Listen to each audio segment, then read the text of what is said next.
Welcome to Kingdom Now, the podcast featuring faith with an edge, as we celebrate the kingdom of God within you. I'm your host, Dr. Leanne Marino, apostle, author, and theologian, and founder of Spitfire Apostolic Ministries and all the works that go along with it.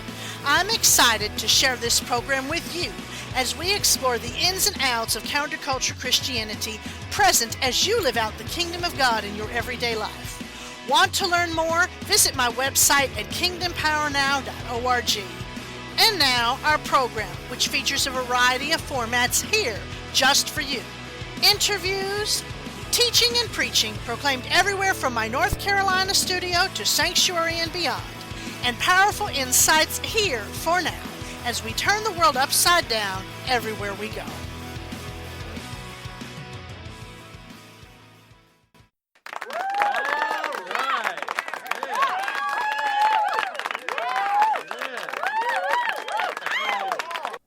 Well, good morning, good afternoon, good evening, happy whatever time of day it is, wherever you are.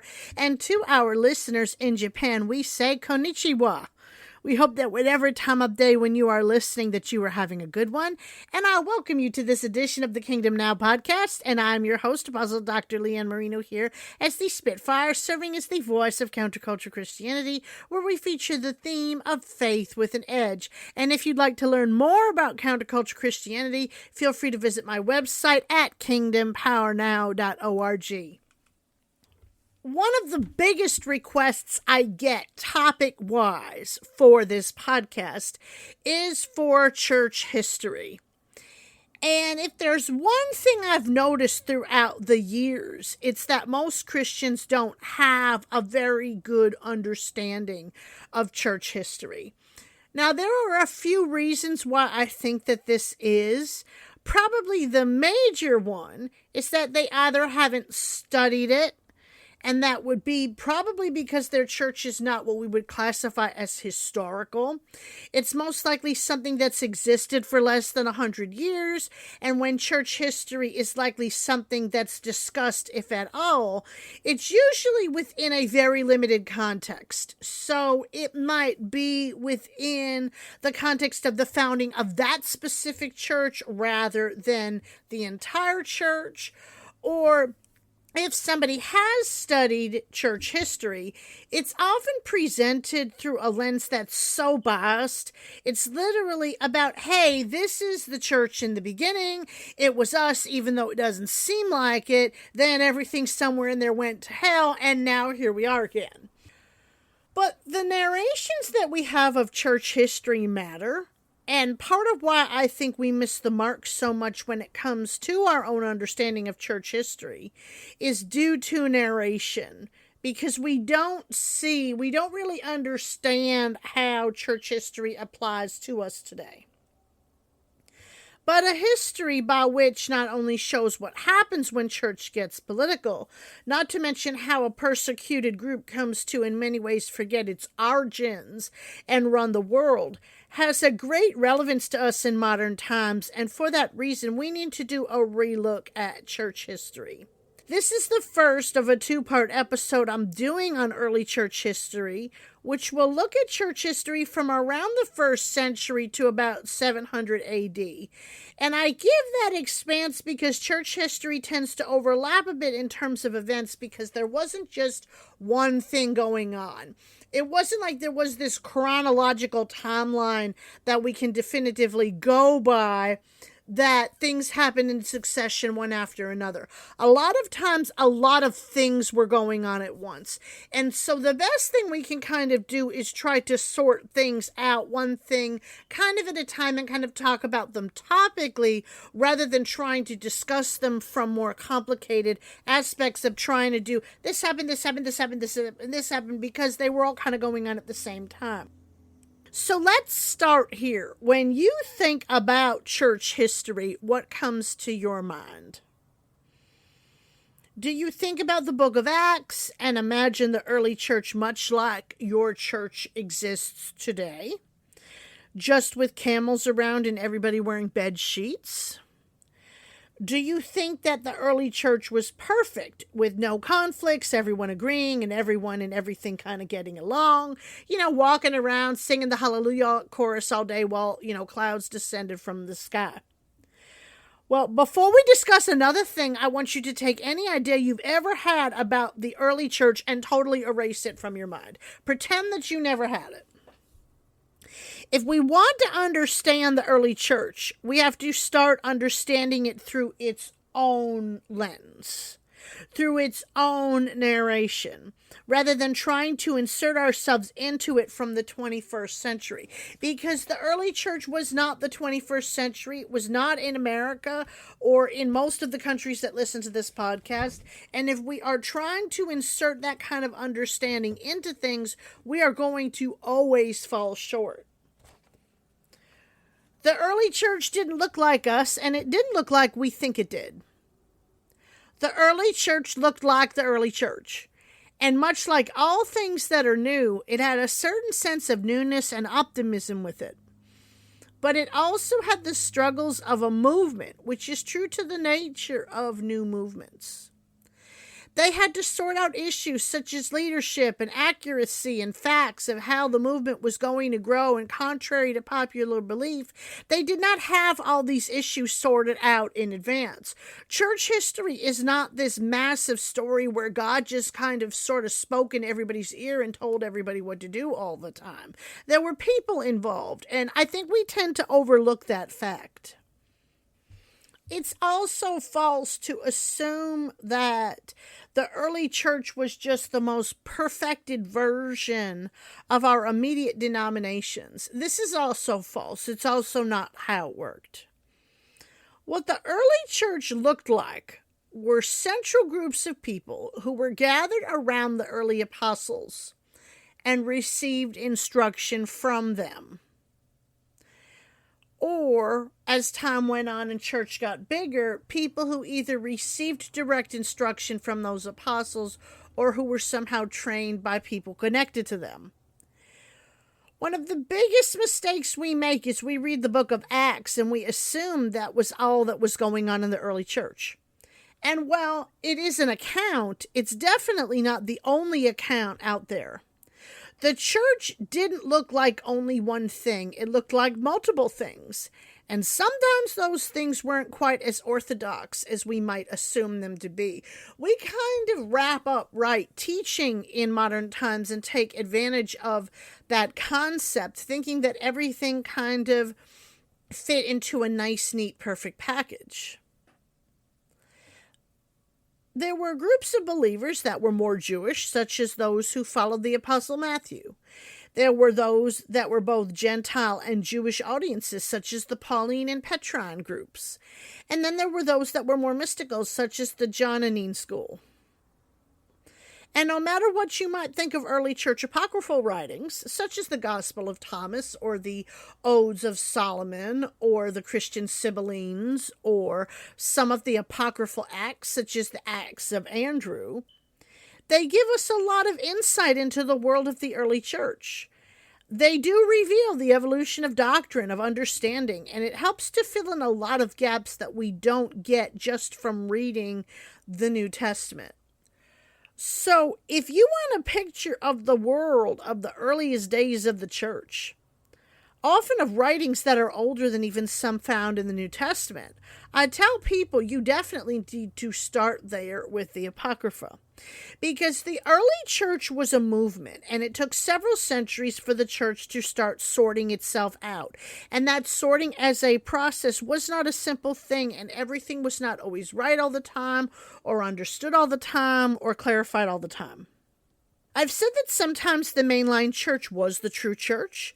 Sometimes it was a persecutor of the true church. Sometimes the two intersect. Sometimes they ran parallel. Church has never, as long as it's existed, been all one thing or all another thing. It has always been full of people who were trying to figure this faith thing out to the best of their ability. And while, yes, politics became a thing, especially the more that time went on, and we will see that as we go through this particular series, overall, there have always been good believers and not so good believers. There have always been people who strive to do better and people who just didn't. Starting at the very end of the first century and then moving into the second century, we start to see a change in the way the church functioned. Now, before it's assumed that I'm saying some awful things happened and the church immediately fell into apostasy, there's a couple of things we have to consider. The first is that the church had grown a substantial amount. And by this time, there were no more direct living witnesses to the ministry of Christ and the crucifixion and resurrection living anymore, which I don't believe the first Christians anticipated would happen. They believed Jesus would return in their lifetime and never thought the church would go through 2 or 3 generations of believers with no return of Christ. Why is this important? Well, it's important for a few reasons. The first is that I don't really think the first apostles were thinking intergenerationally. They felt, based on what they already saw happening in society, with history, and the church as well, as they understood it, that it would wrap up in their lifetime. So some of the bigger questions of organization and structure weren't immediately answered in the day of the first apostles. In New Testament times, the ministry work consisted of apostles, prophets, evangelists, pastors, and teachers. And according to the Apostle Paul's wording, he believed such would be the way it would be until the time when Jesus returned. And I do believe that this can work until Jesus returns, no matter how long that might be. If we do a survey of work in the New Testament, there's plenty that can back up what needs doing. But such wasn't with a real institutional mindset. It was structural approach to church building, especially with new communities. And it certainly wasn't one that was going to conform the church to buddy up to the Roman Empire, which, as time went on, the powers that be saw the influence of Christianity upon the people and desired to maintain a level of control over the church. So the Roman Empire desired to use the church. And what happened is that the church and the empire tried to use each other, and as time went on, that just kind of imploded. And this is all not to even mention that the influences of the church changed, especially as they started to ask more intense and technical questions about theological things, in particular the nature of Christ. So the church wasn't its casual movement anymore. It wasn't starting. And as a result, the church tried to organize itself differently.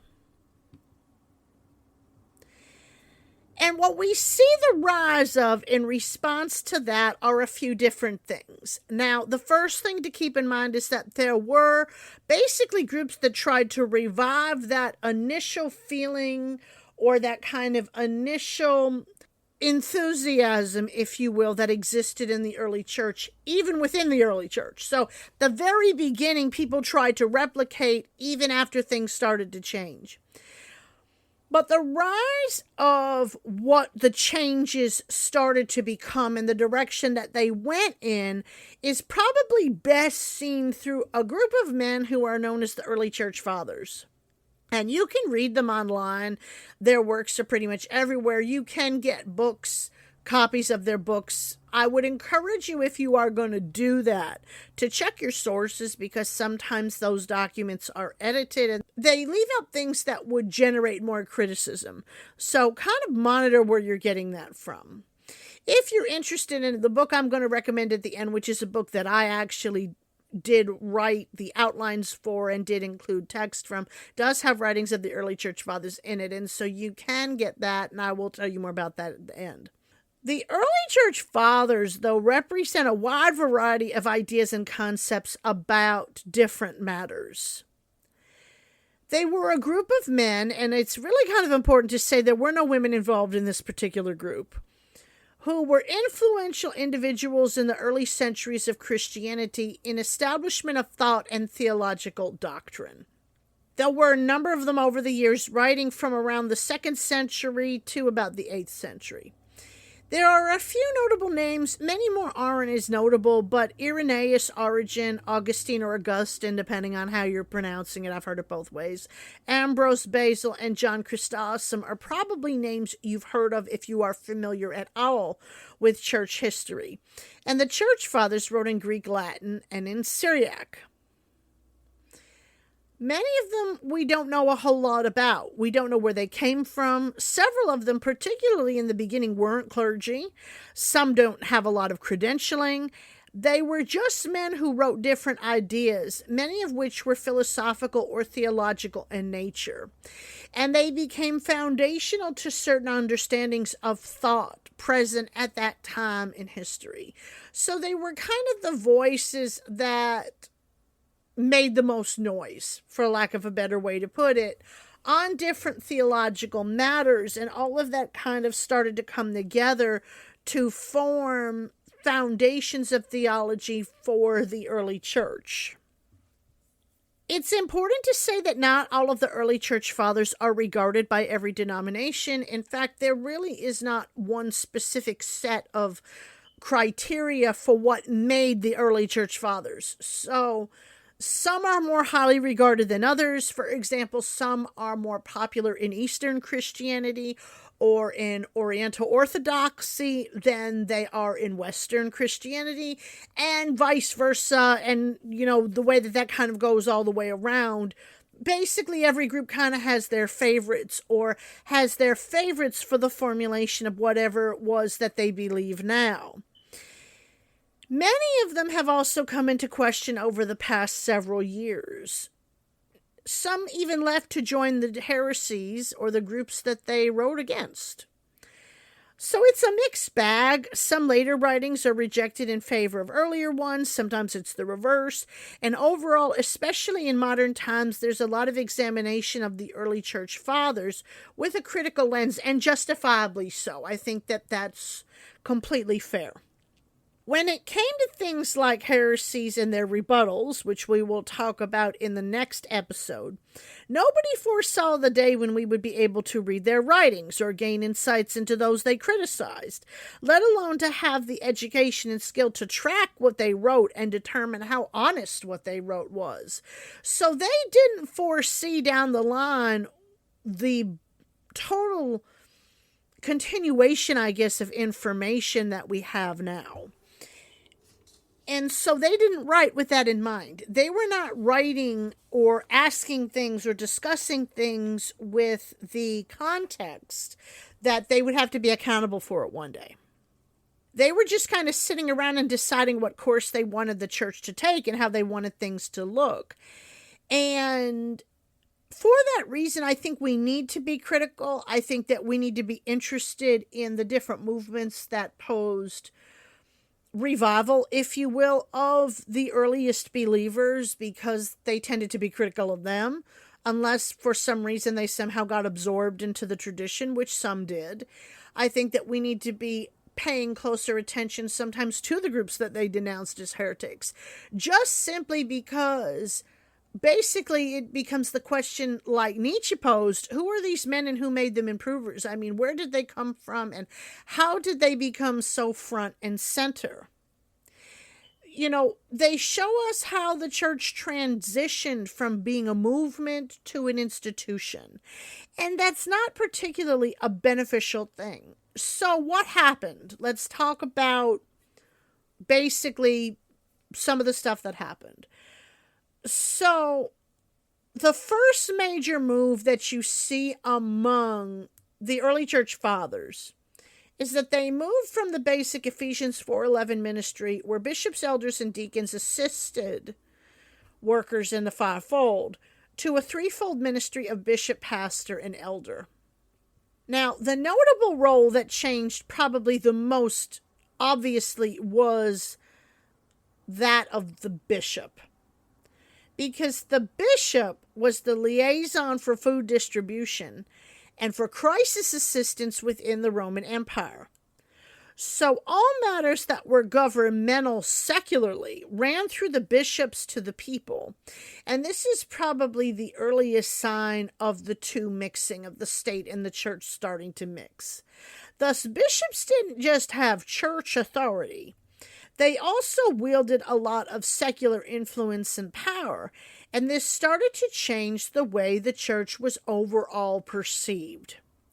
Coupled with these different men who wrote about various matters, often from the perspective of Greek philosophy or different cultural insights, you start to see the church look very different than maybe it did 200 or 300 years earlier. There were also writings that were more mystical, which we will talk about next. But what was their motive? And motives matter. So I'm not of the opinion that one day a bunch of people woke up and said, hey, let's change the image of Christianity as we know it with this huge, sinister, dark motive. I believe that as a succeeding generation, they recognized things were changing and they desired to try and handle issues that arose at that time in history. They were not considering that anyone else would ever have a question of its authenticity. Remember, the average person in that era was illiterate and there wasn't a system of accountability in place because the church operated on different precepts. And their writings and their complexity and the things that they talked about were designed to attract the attention of a specific audience. And I believe that what happened at some point, this did become about power and prestige rather than the things of God. So basically what these men wrote is probably the equivalent of what we would classify as a thesis today. They basically purported their arguments, they put them forth, they made their arguments, and then those were either challenged, accepted, or denied. And that was kind of how they did things back then. And so as things continue to grow more and more, some of the writings were accepted. But before we judge them about being about power and control, let's realize that's a human issue, and we aren't all as redeemed as we ought to be. So while that's all going on, so you've got people that are dealing with the technicalities, if you will, or trying to figure out theological and philosophical things that most people probably don't care about. As they were doing that, there were still others who were working and moving to expand the gospel throughout the world. So, for example, the original apostles went throughout the world, including the Celtic Islands, India, Asia Minor, Ethiopia, Jerusalem, Syria, Mesopotamia, Spain, Rome, modern-day Eastern Europe, and beyond. So there were communities there, there were people there who were doing the work, who were being the church, who were evangelizing people who had never heard the gospel before and were building up church, even in these subsequent generations. And martyrdom was a facet of Christianity in the early centuries before it was accepted in Rome. So the word martyr is from a Greek word that means witness. By being willing to die for their faith, early Christians provided a witness to the veracity of the gospel. If they couldn't live for the Lord, they were willing to die while still in this body. They were not willing to deny the testimony of Christ to save their own lives. But the history of martyrdom is more complex than just dying for your faith. Because by being Christian, the early believers were in automatic conflict with the Roman government. Because if Jesus is Lord, then Caesar's not. And that tend to put Christians at automatic opposition with Roman rulers. But in a bigger sense, being a Christian radically changed the way believers saw themselves. For example, many women refused to marry pagan men because they desired to remain committed to the Lord, to live asexual, and they refused custom. But being a Christian gave them that choice, that freedom to make those decisions and put them in opposition within greater society. So yes, they did die for the Lord. They did die for their faith. They did die for the gospel. But they also died because they stood up for what they knew was right for them. And because society didn't support it, they were willing to say, hey, I'm not going to go marry this pagan man just to make you happy. So that changed their relationships with everybody. It changed relationships with their families. It changed relationships with their government. And it changed the face of life itself, because they were not going to bow down. One of the earliest and best known documentations that is fully accurate was The Passion of the Sicilian Martyrs, which details the trial and execution of 12 African martyrs in Carthage in the year 180. And so this also dispels the myth that Christianity is a white religion or a white thing, because those earliest involved were not white. And as a result, people took notice, and despite politics, it was often the witness of these individuals who were willing to go somewhere different and do something different and partner with people in different ways to accomplish everything God had for them to do. So as the gospel spread and more people started movements worldwide, there was evidence of the beginning happening again in its context within that day and age. In Ireland, for example, there's an entire tradition of its own 12 apostles. There were actually 14 according to this tradition, and there are entire stories and revelations of their work, not just across the Celtic Isle, but even one voyaging to North America in a leather boat to evangelize, and his name was Brendan of Clonfair, also called Brendan the Voyager, and this voyage was reproduced in order to prove whether or not it could be a legitimate thing in the 1970s by a man named Tim Severin, and the book is called The Brendan Voyage. From this work came the great work of Christian leadership in Ireland, by which people studied, were trained for ministry, and the Celtic Isles maintained their own faith traditions through until the unification of the church under the Holy Roman Empire after the 800s. And there was a lot of very strong, very powerful leadership that came out of Ireland as a result. And then we go to about the same time frame that we're talking about. And there were several different movements within Christianity. Because even in the earliest of times, people felt the church was becoming too worldly, and it needed to get back to what it was about in the beginning. And a group of 4th century hippies decided to do something about it. So starting out as a group of hermits who wanted to live by themselves and spend their lives fasting, praying, and withdrawing from the world to work on an extreme level of holiness to overcome the flesh, we see the rise of the first monastic movement within Christian history. So this was a little bit first, and then Ireland was a little bit later, which tells us that there were influences from both, basically kind of hitting the Celtic Isles. And what happened was the initial people kind of wanted to go out and hang out in the desert and not be bothered by anybody else. So they wanted to do this by themselves. But people got wind of what was going on and also wanted to participate, thus leading to the beginning of a holiness experience out in the Egyptian desert. They sought to practice charity. Most gave away everything they owned to the poor. They practiced forgiveness, reciting scripture, prayer, a lot of fasting, and withdrawing from society. They lived asexual and somewhat agender lives regarding the same rule and regulation for anyone of any gender. And those who desired to join these communities did so, forming monasteries, and they were small communities led by an abbot or abbess by which they followed the specific rule established. The result was an intense mystical tradition based on visions, extreme spiritual encounters, and an overall sense of a spiritual renewal led by a group of men and 3 women known as the Desert Fathers. Now, a lot of the things that these people did I wouldn't encourage if for no other reason they were very, very extreme. But I do believe that they were moved by a very deep and sincere faith. At the same time, I believe the Bible encourages us to pursue moderation. And those hanging out in the desert at this time weren't that interested in moderation. But they are definitely worth learning about and reading about because they pose an interest in Christian times and discipline. And they are the foundation of monastics to this very present day, even though there aren't very many left. There's an important legacy of faith that incorporates spiritual experience with discipline, which I believe is important for us even now. And so they were a revival. They were people who kind of looked out over everything that was going on and said, you know what, hey, we need to do something about this because things are not really turning out the way that we think that they should. And there are different collections of some of what they wrote, and they're often known as the sayings of the Desert Fathers. And they consist of these different stories and sayings from about the 5th century. So, for example, let's read some of them. A brother went to buy flax from a widow. She sighed as she sold it to him.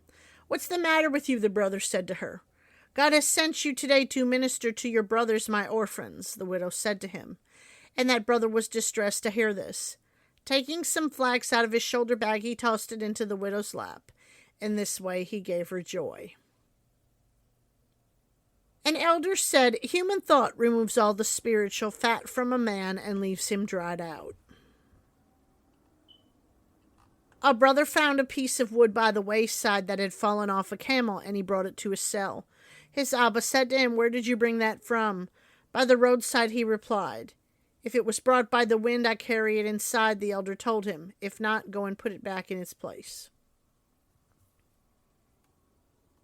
There was an elder on the Jordan who entered a cave in the heat of the day and found a lion inside.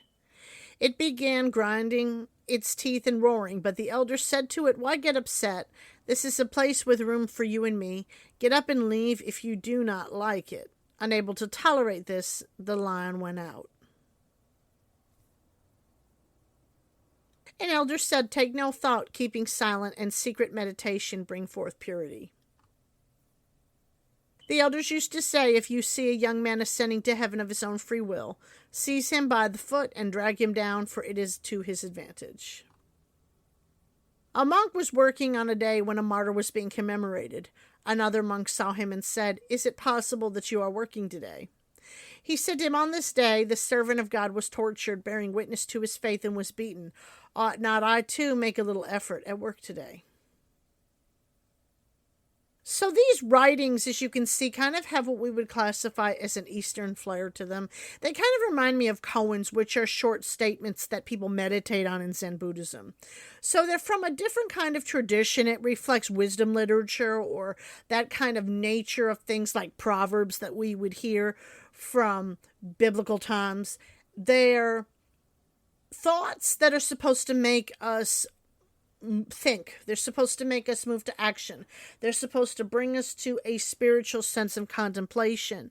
And in that, this is an important aspect of church history for that reason. It's not just queer church history. It's not just a church history that reflects a certain level of agender or asexuality, but it's also one that shows us the relevance of reviving things in church, that if we want to understand the concept of the first century, then maybe we have to keep reviving it over time, and we have to keep focusing on that inclusion, and we have to start thinking about things that bring us back to that initial time, that instead of maybe looking at church history from the concept that something was ancient and then it got off track and now we're going to fix it and now we're going to do it right, we have to kind of look at the cycles of reviving throughout church history, that things within church history come around, and that as with all things, they're circular rather than linear. There isn't just a timeline, there is an entire thing that brings us back to the wisdom of older times, to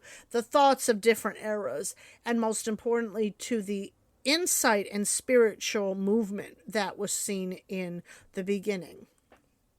Well, I thank you for listening to this episode of the podcast, and next episode, I will be looking more at the church politics that started to notably change the church, and at the vast conflicts that were created as the church got more and more political. And this continues as we advance through the period of church history. We're going to look at councils, figures, and the growing East-West divide, and explaining why the East-West divide exists to begin with. And I do hope that you've enjoyed this program, and if you would like to learn more, I recommend my book on early church history, which is part of a 3-part series on church history. So there's early church history, middle church history, and modern church history.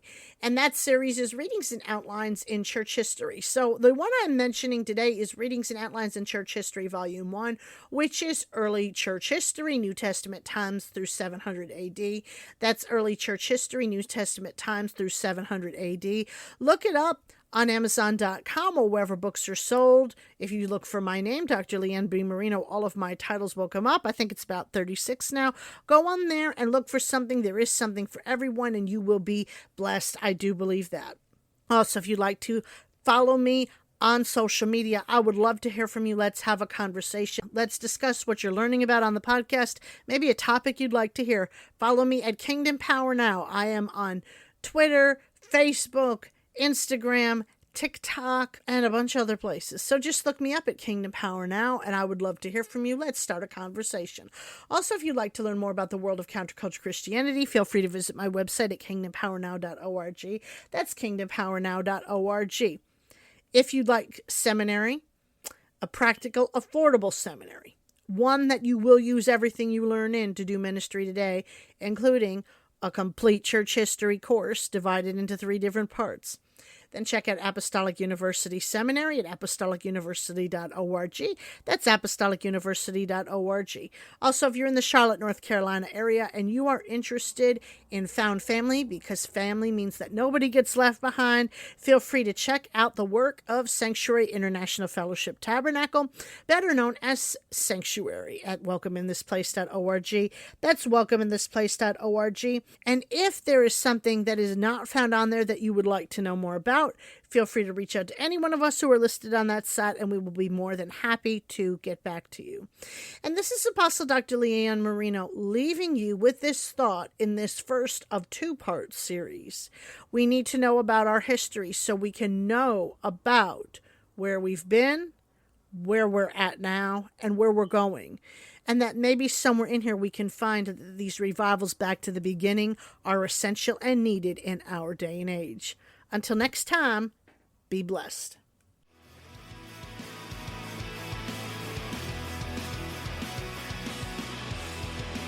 Thank you for joining us on Kingdom Now.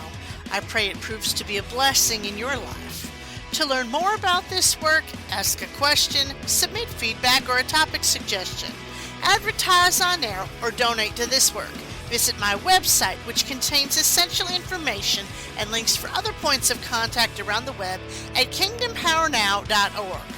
Also, if you are in our area and would like to visit Sanctuary International Fellowship Tabernacle SIFT, visit welcomeinthisplace.org.